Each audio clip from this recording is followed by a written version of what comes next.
The birds and the squirrels are all ready, and we are looking at some letters, and the names in these letters are going to be familiar to you.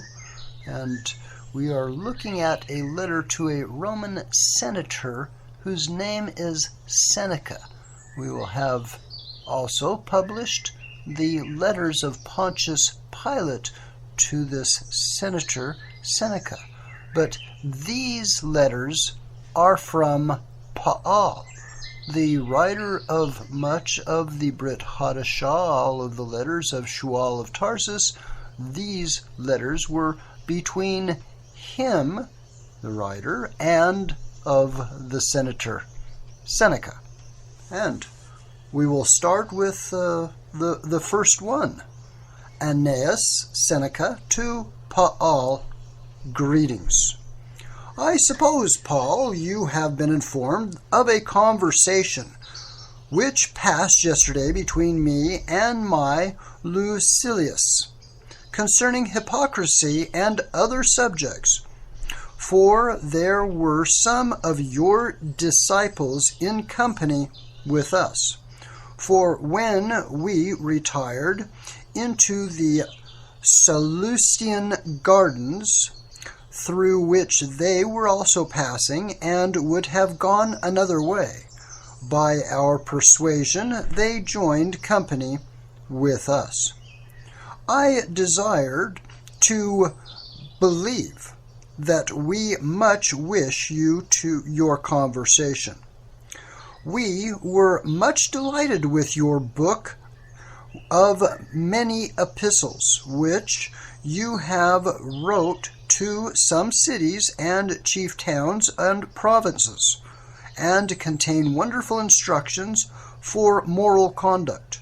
Such sentiments as I suppose you were not the author of, but only the instrument of conveying, through sometimes both the author and the instrument. For such is the sublimity of those doctrines and their grandeur, that I suppose the age of man is scarce sufficient to be instructed and perfected in the knowledge of them. I wish your welfare, my dear brother. Farewell.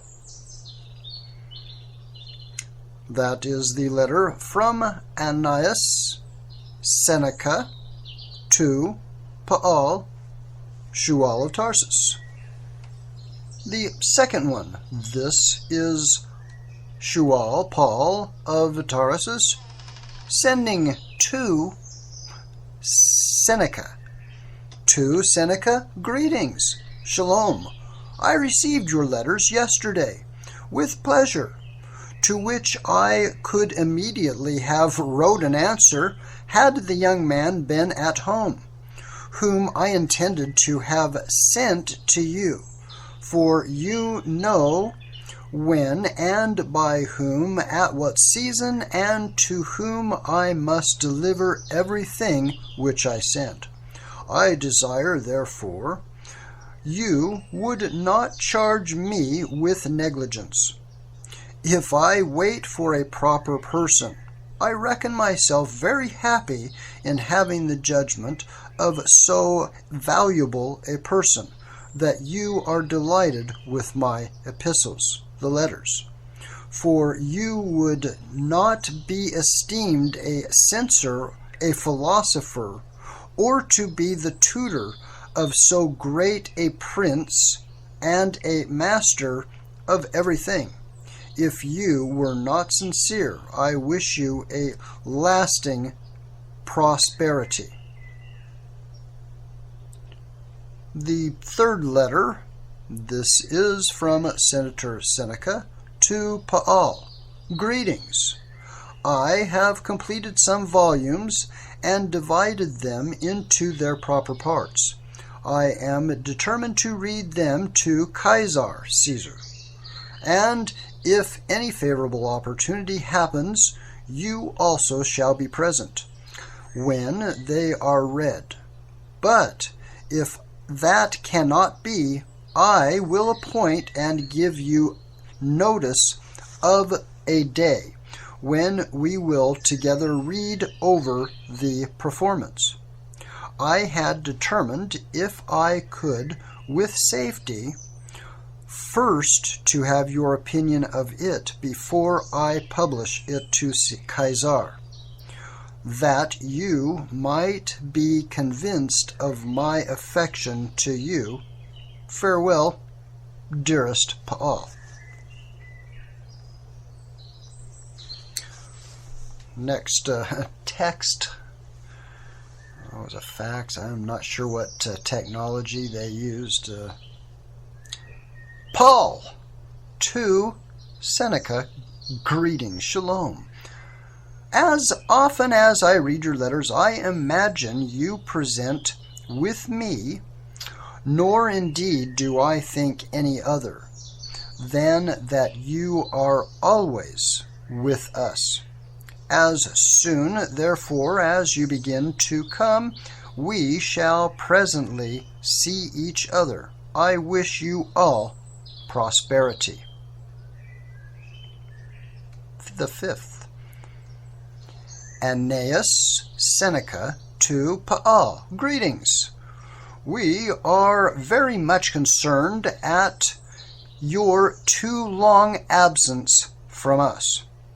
What is it, or what affairs are they which obstruct you from coming? ?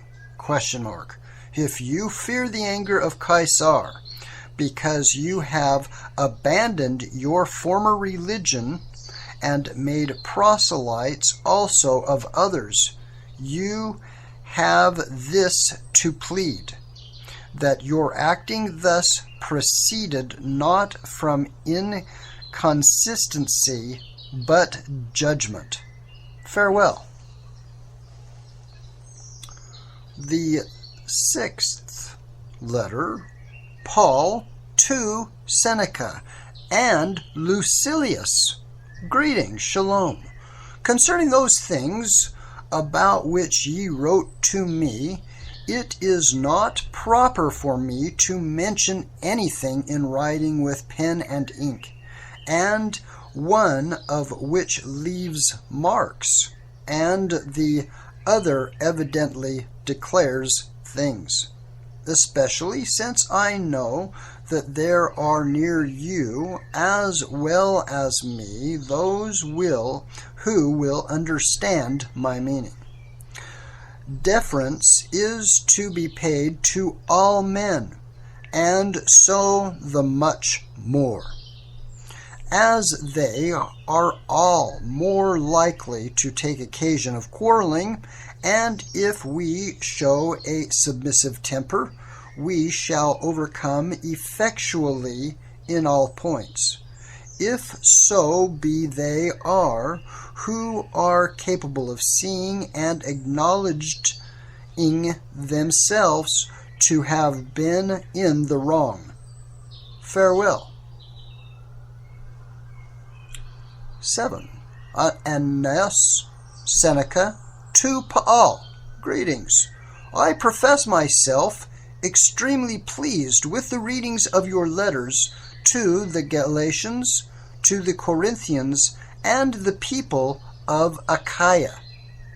For the Ruach HaKodesh has in them by you delivered those sentiments which are very lofty, sublime, deserving of all respect, and beyond your own invention.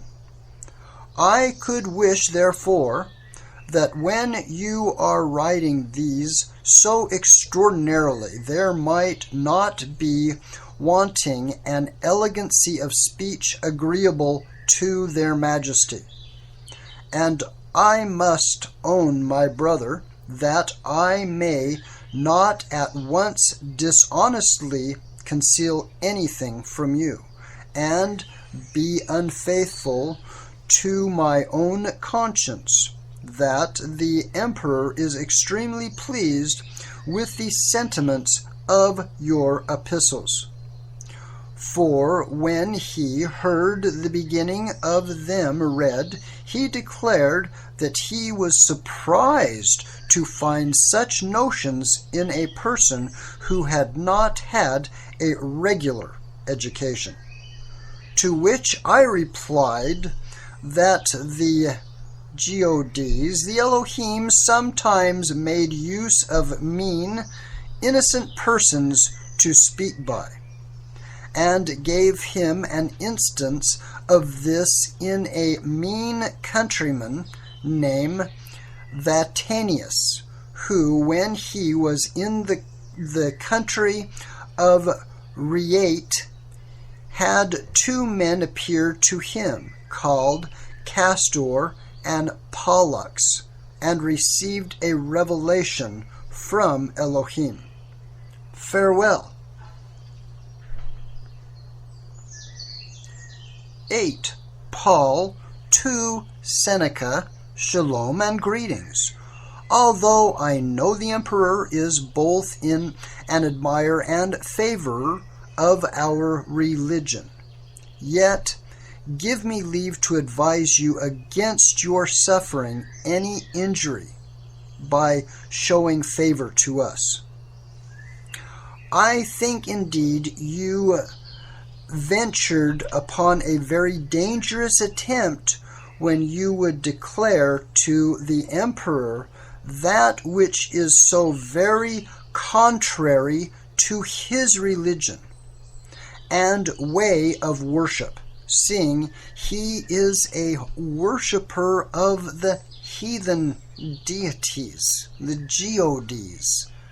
I know not what you particularly had in view when you told him of this, but I suppose you did it out of too great respect for me. But I desire that for the future you would not do so, for you had need to be careful lest by showing your affection for me you should offend your master. His anger indeed will do us no harm if he continues a heathen, nor will his not being angry be of any service to us. And if the empress act worthy of her character, she will not be angry. But if she acts as a woman, she will be affronted. Farewell. The 9th letter. Aeneas, Seneca, to Paul, Shual of Tarsus, greetings. I know that my letter, wherein I had acquainted you that I had read to the emperor your epistle, does not so much affect as the nature of things contained in them, which do so powerfully divert men's minds from their former manners and practices, that I have always been surprised, and have been fully convinced of it by many arguments heretofore. Let us therefore begin afresh, and if any things heretofore has been imprudently acted, do you forgive.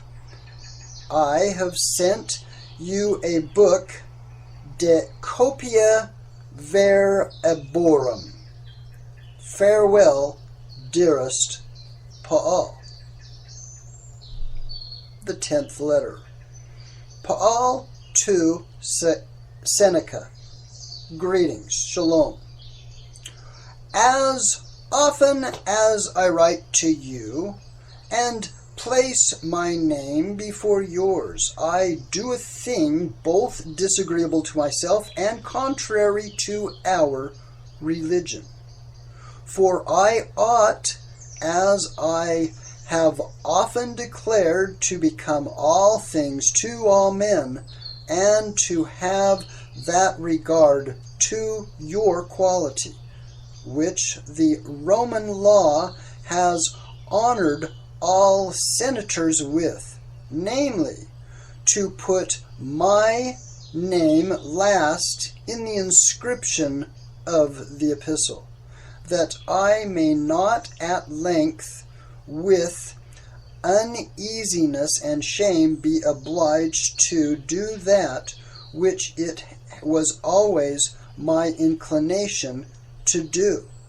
Farewell, most respected master, dated the 5th of the calends of July, in the 4th consulship of Nero and Messala. 11. Annaeus Seneca to Paul, greetings. All happiness to you, my dearest Paul. If a person so great and every way agreeable as you are, become not only a common but a most intimate friend to me, how happy will be the case of Seneca.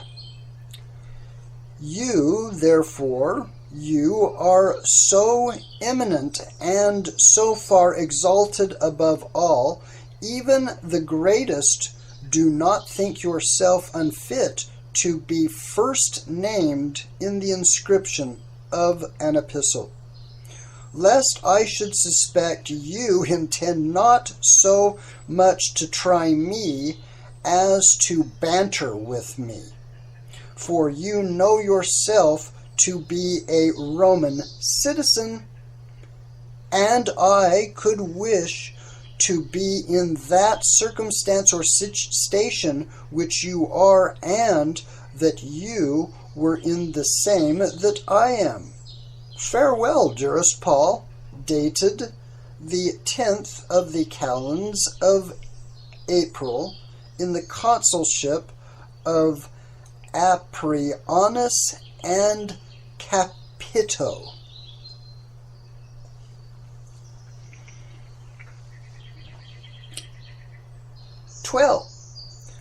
Annaeus Seneca to Paul, greeting. All happiness to you, my dearest Paul. Do you not suppose I am extremely concerned and grieved that your innocence should bring you into sufferings, and that all the people should suppose you Christians so criminal, and imagine all the misfortunes that happen to the city to be caused by you?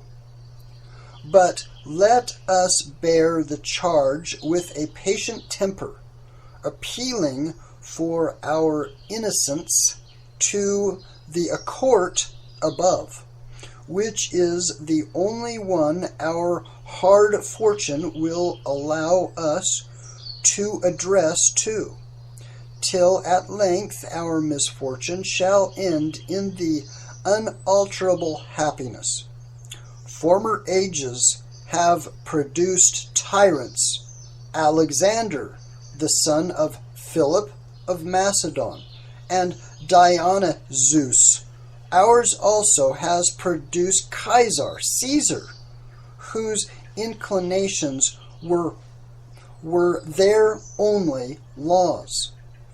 As to frequent beginnings of the city of Rome, the cause is manifest, and if a person in a mean circumstances might be allowed to speak, and one might declare these dark things without danger, everyone should see the whole of the matter.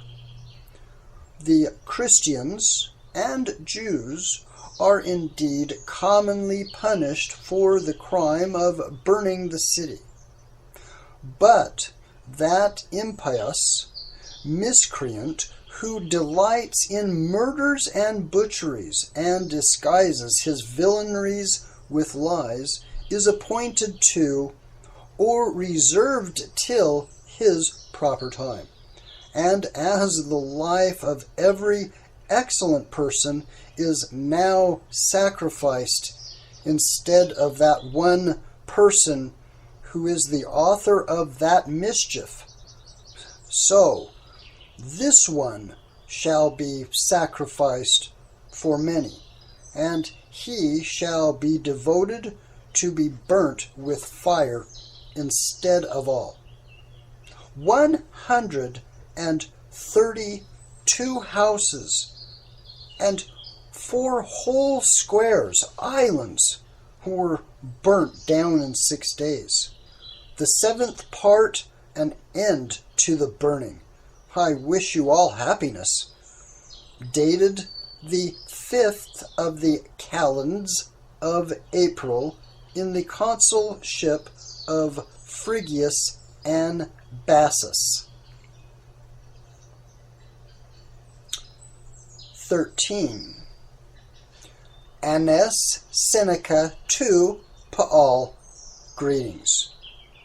All happiness to you, my dearest Paul. You have wrote many volumes in an allegorical and mystical style, and therefore such mighty matters and business being committed to you require not to be set off with any rhetorical flourishes of speech, but only with some proper elegance.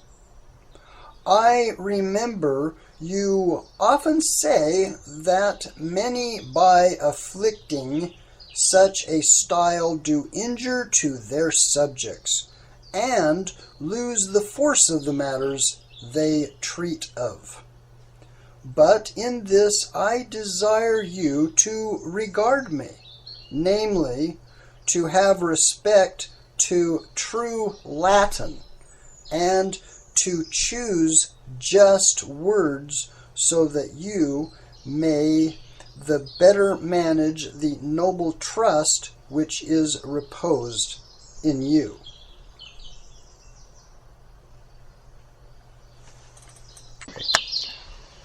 The 14th letter, Paul to Seneca. Hey, birds, can you guys keep it down just a little bit? Shh. Shh. Now, your serious consideration requited with their discoveries, which the divine being has granted but to few. I am thereby assured that I sow the most strong seed in a fertile soil. Not anything material which is subject to corruption, but the durable word of Elohim, which shall increase and bring forth fruit to eternity. That which by your wisdom you have attained to shall abide without decay forever. Believe that you ought to avoid the superstitions of Jews and Gentiles.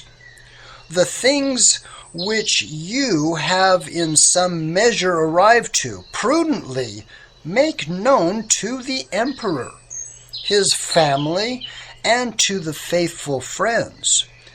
And though your sentiments will seem disagreeable and not be comprehended by them, seeing most of them will not regard your discourses, yet the word of Yahweh Elohim, once infused into them, will at length make them become new men aspiring towards Elohim.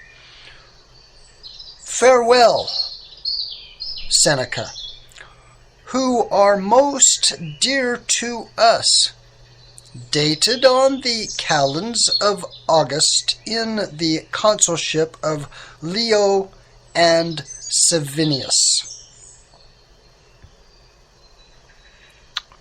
We thank you for tuning in.